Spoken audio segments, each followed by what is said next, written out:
A silver storm is brewing on the horizon, carrying the echoes of stories that were never meant to be told. We dive into the heart of the tempest to bring you the raw, unpolished truth of the human experience. Hit that subscribe button now and ride the storm with us. The night I told my mother I was going to marry a man who made furniture out of old barnwood, she looked across the table at his 7-year-old son, who was sitting very still and trying not to spill his water, and said, loud enough that the couple at the next booth could hear, "Well, I suppose some women collect other people's problems." Ram heard it. He was 7, not stupid. He went very still in a specific way, the way a child goes still when they've just learned exactly where they stand. I want you to hold that image for a second. A 7-year-old boy sitting in a booth at a family dinner he had been promised would go fine, learning he was a problem. Not by accident, on purpose, loud enough for the next table. I stayed anyway. My name is Nina Voss, and I am 34 years old. For 7 years after that dinner, my mother told everyone in our family that I had abandoned my sick father to chase a man who carved wood for a living. She returned every birthday card my stepson ever sent. She cut me out of my grandfather's funeral. She built a story the way you build a wall, one brick at a time, sealed tight, until nobody could see through it anymore. Then my husband's company was acquired for $26 million. 9 days later, my mother arrived at my house with my brother and a typed letter. My husband read it slowly, all the way down to one particular line near the middle. He set it on the table. He looked at the two of them sitting across from us, and he smiled, not triumphant, not cruel, just the specific smile of a man who has been handed exactly what he needed, and said to one word, "Good." My mother's face did something I had never seen it do before. It stopped. To understand why a woman could look at a child and call him a problem out loud, you have to understand the house I grew up in. We were not poor. My mother wanted that known first, always. My father had sold commercial HVAC units for 30 years and done well enough that we had a corner lot and a second car and a country club membership we used twice a year. In our house, respectability was the religion, and my mother was the high priest. My brother Spencer was 4 years older and lived in permanent good standing. He had my mother's jaw and my father's confidence, and from the time he was 12, he knew exactly how to position himself in any room. When he went into real estate development after college, my mother introduced him at parties as someone who builds things, which she said with a reverence she never once applied to a man who literally built things with his hands. I was the background child. Not unloved, I want to be fair. Because fairness became a reflex I developed young, but not centered the way Spencer was centered. I learned early that my value in that house was tied to what I reflected back. I was organized, precise, careful. I found a job at the county recorder's office processing property transfers and deed filings, matching what people claimed against what they had actually signed their names to. My mother thought it was a step down. I thought it was the most honest job in the world. Every day I sat at a desk and found out what was real. Seth came in on a Tuesday in February. He was filing a mechanic's lien on a property where a client had refused final payment. He had sawdust under his fingernails and a folder so well organized it surprised me. He sat across the counter and walked me through the paperwork with the patience of someone who has learned that getting angry at a clerk accomplishes nothing. Behind him, in the waiting area, a small boy sat in a plastic chair, drawing in a spiral notebook. His name was Bram. He was 6. While I processed his father's paperwork, he held up the notebook and showed me a drawing. Just a house, but careful, with precise windows and a chimney drawn from the right angle.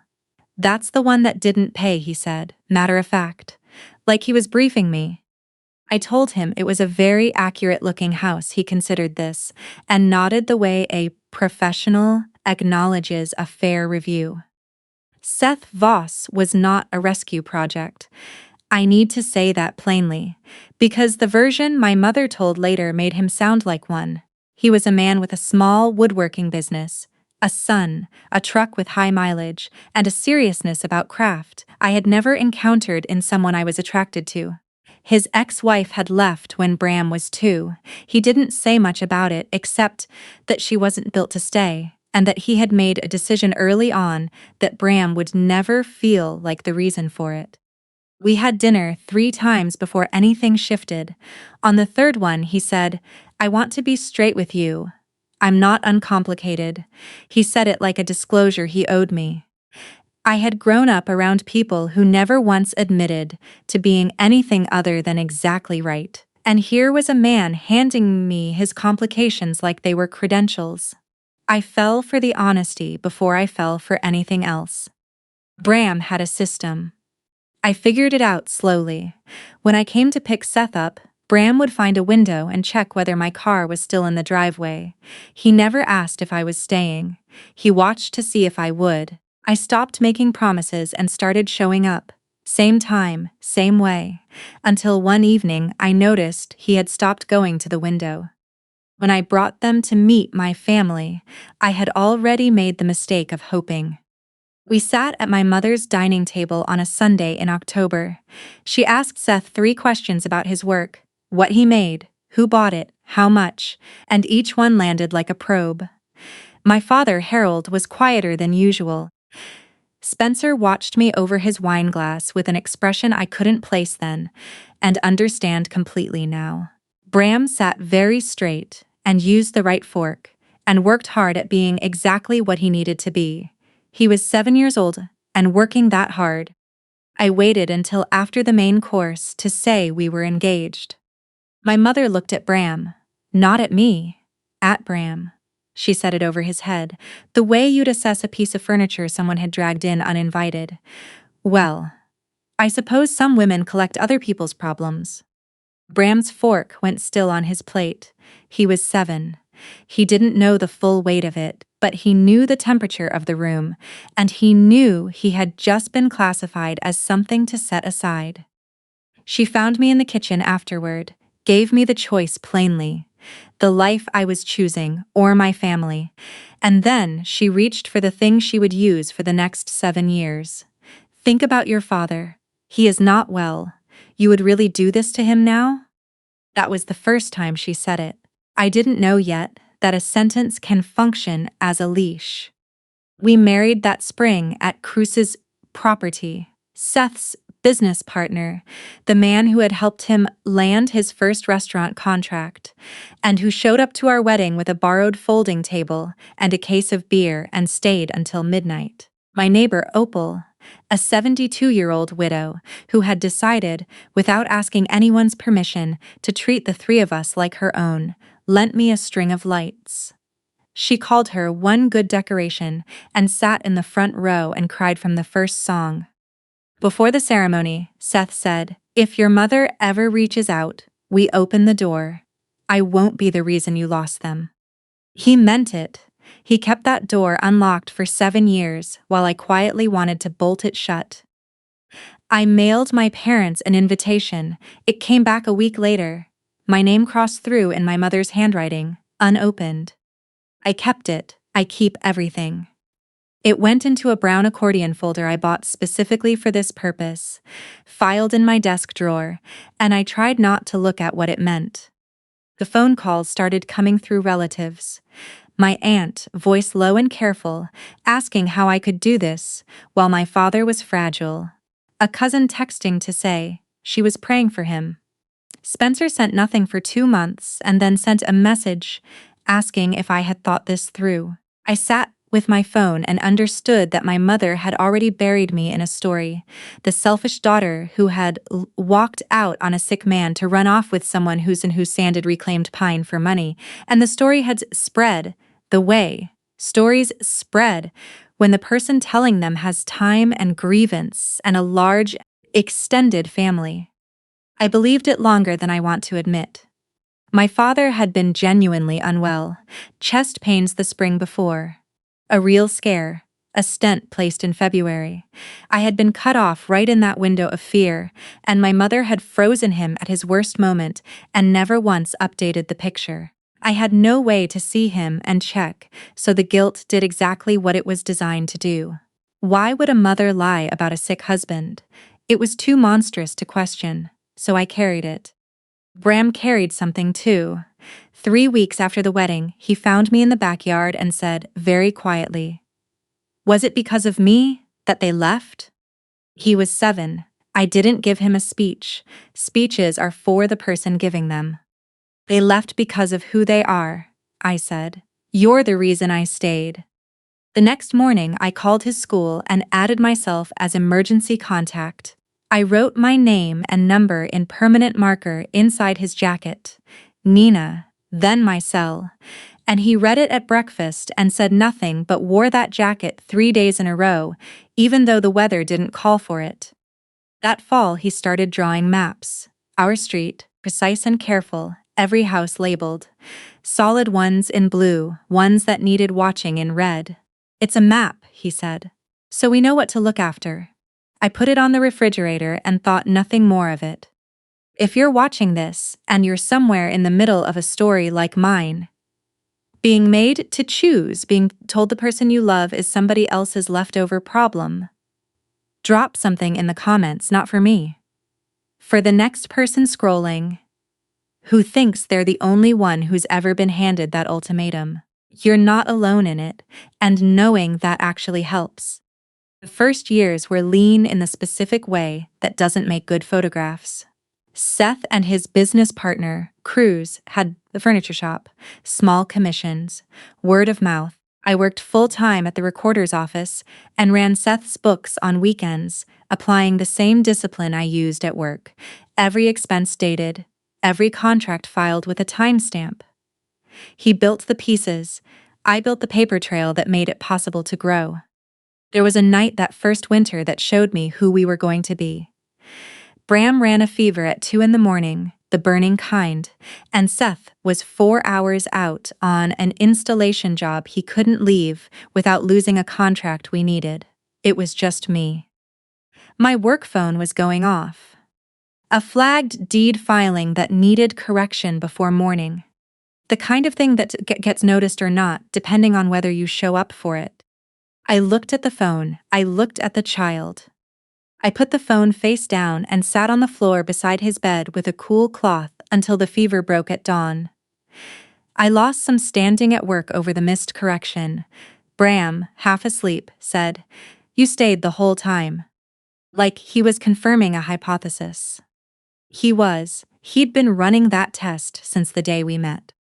Seth's business shifted the year a design firm approached him about outfitting a chain of boutique hotels. 38 properties, custom built-ins, staircases, bar fronts. Cruz handled the contracts. Seth showed up on site at every installation because he never trusted a measurement he hadn't taken himself. The company went from a shop with 3 employees to one with 40 in under 2 years. Bram drew a bigger map when he was 9. The whole neighborhood this time, blue and red, handed to me like a progress report. "Updated," he said. That same year, going through a box of old things, I found a photograph of my parents' house, a holiday print from years back. Bram studied it with the concentrated look he used on job sites when Seth let him tag along. "That porch support isn't right," he said. He pointed at the corner post, barely visible at the edge of the frame. "Dad showed me what wrong looks like. You'd have to take the whole deck apart to fix it." He was 9. I laughed and put the photo away and thought nothing more of it. Remember that. He said it 3 years before it meant a single thing. The family missed all of it. There was a school science fair presentation, small, not a big event, and I saved a seat in the second row. I don't know why I still did that. Opal sat in it instead, took 3 photographs, printed them out and mailed them to herself because she said that was how you made something official. Bram ran to her after, not to the empty seat, and I understood something about where my family actually was. Opal became our Thanksgiving. Crews burning something on the grill every single year without absorbing the lesson. Bram in charge of the one dish that couldn't go wrong and narrating everyone else's failures in a flat announcer voice. I would sit at that table sometimes and feel the phantom ache of the family I'd been cut from. Then Bram would say something genuinely strange, and Opal would laugh her whole body laugh, and the ache would lose its grip for a while. For 7 years, the exclusions arrived with the seasons. Every holiday I reached out. Every reaching out came back as silence or a message relayed through relatives, asking me not to upset my father. I have a stack of cards Bram made, rubber banded together, everyone stamped return to sender. His handwriting got better over the years. You can see it if you go through the pile, in order. The letters getting more controlled, more sure. He was learning to write, while they were learning to throw it back. My aunt let something slip once on a call that ran longer than she meant it to. She mentioned my father had joined a nature hiking group. Gets him out on Sundays, she said, and stopped herself. A man who can't leave the house does not hike on Sundays. I wrote down the date and the exact phrase, and filed the note in the accordion folder and told myself I had misheard. The alternative was a door I wasn't ready to open. Bram came to me when he was 11. He was holding one of his old maps, and his voice was very careful. I looked up what she called me, he said. Problems, something you're stuck with. He didn't cry in front of me. He tore the corner off the map, the corner where he'd written home, and left the room. I taped it back that night. No speech, just tape. Some repairs you make with your hands instead of your words. A cousin, the kinder kind, told me something that reframed my father. He asks about you, she said, but your mother runs the phone and she runs the story. I didn't forgive him for his silence. Being managed into it isn't the same as being blameless. But I began to separate them in my mind. My father who chose quiet because quiet was easier, and my mother who needed the lie badly enough to sustain it for years. And that was the question that started living under everything. If the lie wasn't really about protecting him, what was it actually for? I stopped reaching out the year Bram turned 12, not out of anger, out of self-respect, which I had taken a very long time to locate. Everything went into the accordion folder. The crossed-out invitation, the returned cards, my dated notes, Bram's taped map. I set it in the back of my desk drawer and told myself I was putting it away. I was really just keeping it ready for the right day. In the fall of 2024, Seth's company was acquired by a design and construction group that had been watching them for over a year. The number, $26 million, landed in an industry announcement I didn't think would travel far. It traveled. What we actually had in hand was complicated by earn-out conditions and partnership splits. What was on paper was what people saw. Those two things are not the same, but nobody reads the part that says on paper. Spencer texted 11 days after the news broke. I hadn't heard from him in 2 years. The message was warm, childhood summers, a joke we used to share, how much he missed his little sister. I felt something land soft in me, and then I caught myself and found an older message from 4 years ago. Same opening, same memory, same joke. 4 messages in, that version had asked me to co-sign a loan because he was in a temporary bridge situation. I had said no gently, and he had gone silent for 2 years. I laid both messages side by side on my screen. They were not similar. They were the same. I work with property records. I find what is real beneath what is claimed.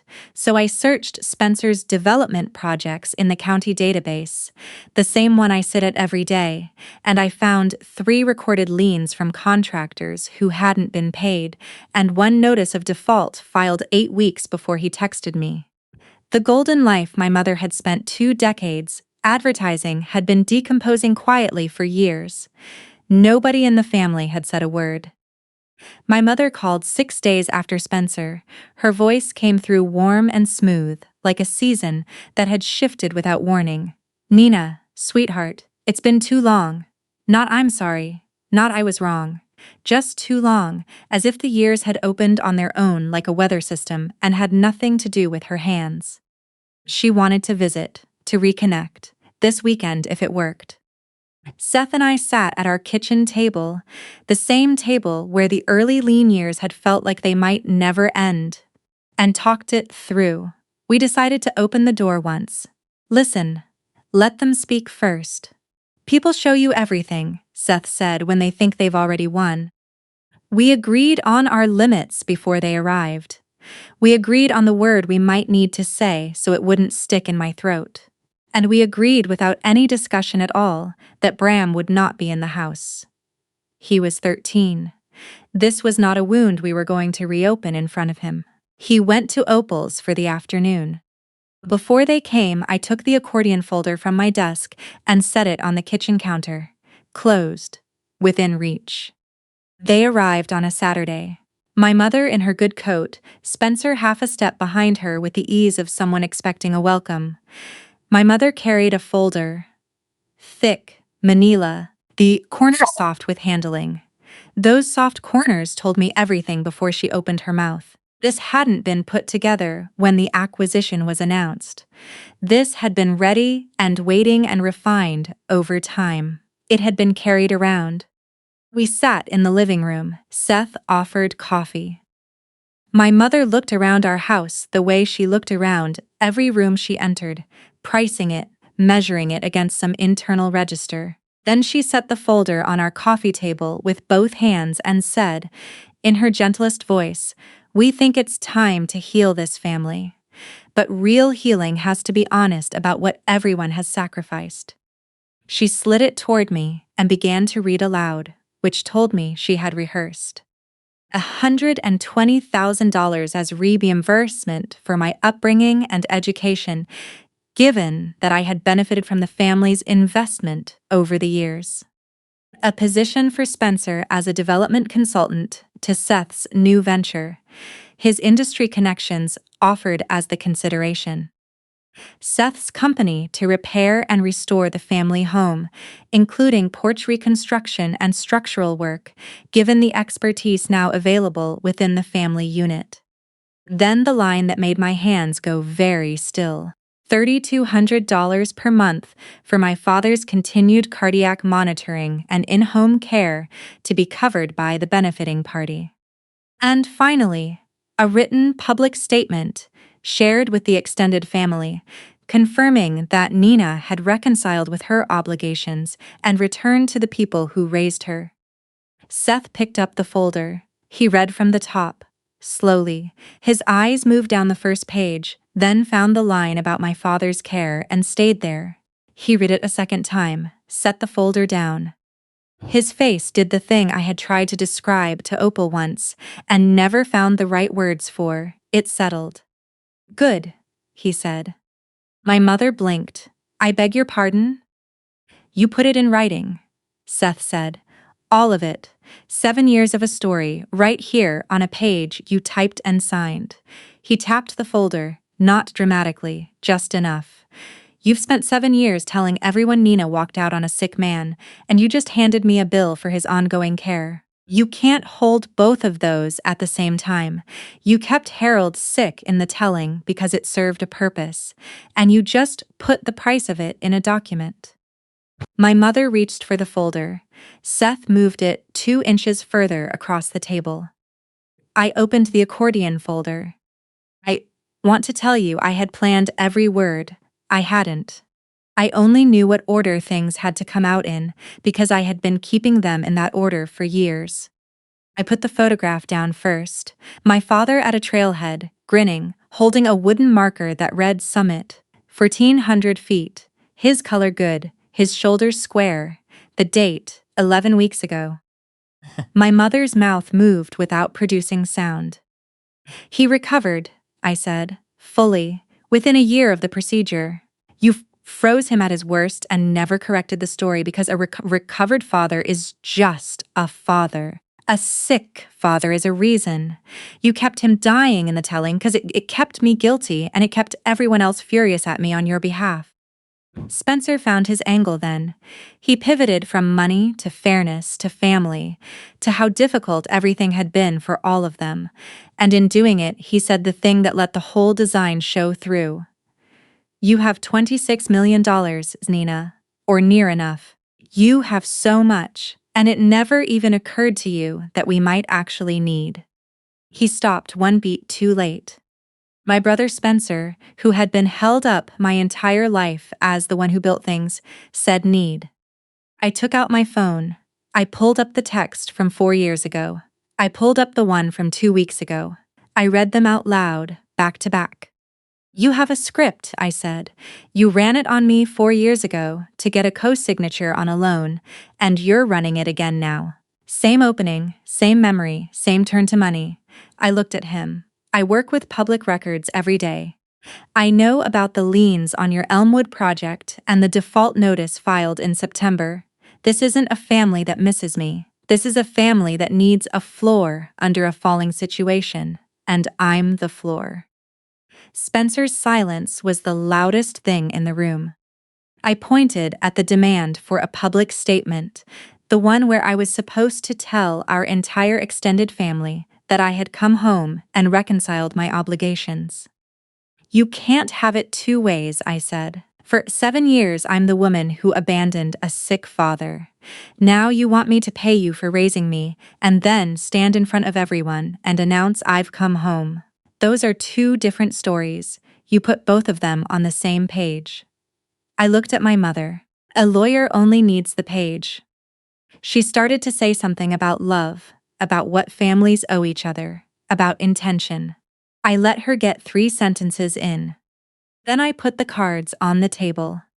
The whole rubber-banded stack of them. 7 years of birthday cards Bram had made, the handwriting changing from crayon block letters to pencil to confident ballpoint, every envelope stamped return to sender. A 7-year record of a child who kept trying to belong to people who threw him back with the envelope still sealed. Nobody said anything. My mother looked at the stack, and for the first time in my adult life, I watched past her face come right up to the edge of something true. Something behind her eyes gave slightly, not much, just enough to see the seam. Then the door opened. My father walked in. He had been in the car. My mother had brought him along. I understood it instantly as context. The frail husband waiting outside, available as evidence if the conversation needed it. She had never intended him to come through that door. He had gotten out of the car on his own. He was 69 years old, and he looked like a man who hiked on Sundays, which was because he was. He stood in my living room and looked at the stack of cards on the coffee table. His hands stayed at his sides. He didn't fidget. He didn't look for an exit. She's right, he said to my mother. His voice was quieter than I remembered it. I let it run. Every year, every card, every story, I let it keep going because stopping it meant standing in front of it, and I didn't. He looked at me directly. That was mine, not something that happened to me. A choice I kept making. My mother said his name once. He sat down on my side of the room. Spencer tried once more to redirect it toward fairness and need. My mother tried to gather the folder, and whatever composure was left to her. But the thing they had come to accomplish was already gone. You cannot present a dying man who walks in on his own 2 feet. You cannot bill someone for abandonment and then ask them to publicly announce they have come home. The document they had prepared and carried and revised had become, in the space of 40 minutes, the very evidence it was meant to prevent. I said what came next out loud because I had spent most of my life letting other people narrate me, and I was finished with the arrangement. No money, no consulting position for Spencer, no work on the house. And I thought of a 9-year-old pointing at a photograph and saying that support post isn't right, you'd have to take the whole deck apart. And I understood that the house and its problems had always been theirs to manage. The story my mother had been telling was to stop. Our attorney would send a letter, making the terms of that plain, and thanks to the folder, the letter would have something attached to it. I took Bram's taped map from the accordion folder, the one with the mended corner. I placed it over the demand letter, right across the line about the house restoration. He drew this when he was 9, I said. He mapped what he thought was worth keeping safe. Your house isn't on it. It was never his neighborhood. My mother stood and reached for the last word, which was her habit. My father stayed where he was. There was no scene after that worth describing. They left. The folder stayed on my coffee table. What followed was smaller and slower than stories usually make it sound. Our attorney sent the letter. A response came back within 2 weeks, conceding every point without argument. It was the most straightforwardly honest communication I had ever received from my family, and it was 2 paragraphs long. Spencer's situation resolved without our money, which is to say it got worse before it stabilized, and he did the work of stabilizing it on his own. I think that was better for him than being rescued would have been. My mother did not call. I had not expected her to, and I made my peace with that. My father asked to see me alone. We met at a diner halfway between our 2 lives. He didn't fold anything. His hand stayed flat on the table the entire time, and I noticed 'cause I noticed things, and because it was the first time I could remember seeing him refuse that particular escape. I chose the quiet, he said. Every year, every card. There's no version of it I get to blame on your mother. I saw what she was doing, and I decided the quiet was easier than standing in front of it, and I watched a child's cards come back to this house and I said nothing. He named each thing, specifically, one at a time, the way you'd read through a list you were finally ready to own. He didn't ask for forgiveness, he didn't mention his age, or his health, or how much time he had left. He didn't ask to be let back in as though nothing had happened. Forgiveness is free, Dad, I told him. Trust is the expensive one. You'll pay for it slowly, and I get to set the rate. He nodded, the way someone nods when they expected exactly that and consider it fair. We started with coffee once a month, small, conditional. Either of us could walk away from it. A narrow door, propped open just enough for one person, and closed to the people who had never earned their way back through it. Bram was at Opal's when everything happened. When he came home, and I told him the outline, the parts a 13-year-old should have, he listened the way he always listened, which was all the way through without interrupting. When I finished, he was quiet for a moment. I used to draw you from the front, he said, from the very first time I drew you. I know, I said. You want to know why? Why? Because you looked at me, he said, like I was the person in the room, not the thing in the room. He shrugged the way teenagers shrug when they've said something enormous and would prefer you not make it strange. We made dinner that night, all 3 of us, in our kitchen that was too small for 3 people cooking at once. Seth burned the garlic. I oversalted the pasta water. Bram stood at the counter and narrated our failures in a flat sports broadcast voice. Opal came over for leftovers she claimed not to have planned on and stayed 2 hours. Nobody kept a ledger. Nobody was owed a thing. I had the map framed. It hangs by our front door now. Blue houses and red houses, and a careful legend in a child's handwriting, and one taped corner that tells the whole story if you know what you're looking at. My mother's house isn't on it, it was never his neighborhood. Just a red house in an old photograph that a 9-year-old understood long before any of the adults did. People ask me sometimes what the money changed. It didn't change the thing that needed changing. The money was on paper for most of this story, and paper doesn't sit on the floor through a fever, or tape a map back together at midnight, or show up in a seat that was supposed to be empty.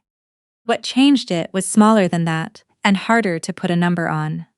A man who kept a door unlocked for 7 years, without ever forcing me through it.